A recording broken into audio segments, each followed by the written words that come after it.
Because the only way God will be seen is through his people. In the Old Testament, they did it well. A man like Hosea, God told him to go and marry a harlot. God was trying to dramatize his love for Israel. That even if you are a harlot 50 times, you are still my wife. For God to showcase that dimension of his love, he had to get a man called Hosea, prophet Hosea. From chapter 1, he said, go and marry a harlot called Gomer. Marry her. And then he married the woman. Bible history says she had only one legitimate child, and then went back to harlotry. And then the name of that first son says, Israel, not my people. You people, I reject you. Then he gave birth to another one again. Then he now says, you are my people. The woman went back to harlotry. And from the Bible, she became a slave again. One day, God told the husband, go and get your wife back. Oh. The man got there again, paid again to bring the wife back, and still loved the wife. God was trying to show Israel that no matter what happened, you are my wife. The only way for God to do it, he needs to do it through a man. For God to be seen, he needs to move through. Are you with me? He did it again through Abraham. Remember, the Bible called Abraham the first prophet. Meanwhile, the man did not give one word of knowledge, not even one. But God himself said, let the man pray for you because he's a prophet. The question is, how did Abraham prophesy?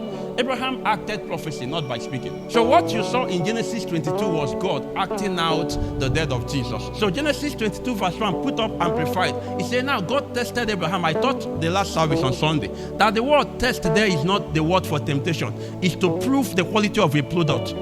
Before that product was released, it was tested to certify it standard. So God was not tempting Abraham because God already said that I know this man. He will order his people under me. He was just using Abraham to show something whom God is.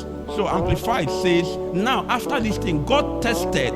Now it's not the kind of test you know. God tested. Other one says, proof, certify. It's not temptation like the way you say, because James told us in James 1:13 that God does not tempt any man, neither tempt any person. So God was just testing a product. God wanted to prove to people that I see this man, he's the best thing I have. So what was God doing through Abraham? He said, take your son Isaac, go and kill him. They journeyed for 3 days. Question, how many days did Jesus stay on the tomb? When they got there, Isaac took the wood. Abraham was standing before him. Who carried the cross? The first place the word love was used in the Bible is in this scripture. The first time love was mentioned in the whole Bible is in Genesis 22 verse 1. Whom you love. For God so loved the world that he gave his son. The father was trying to act out how he felt the day he killed the son. He said, Abraham, only you can act it for me. So when Isaac carried the wood, it's a figure of how Jesus carried the cross. That's why if you read Hebrews 11, it says he received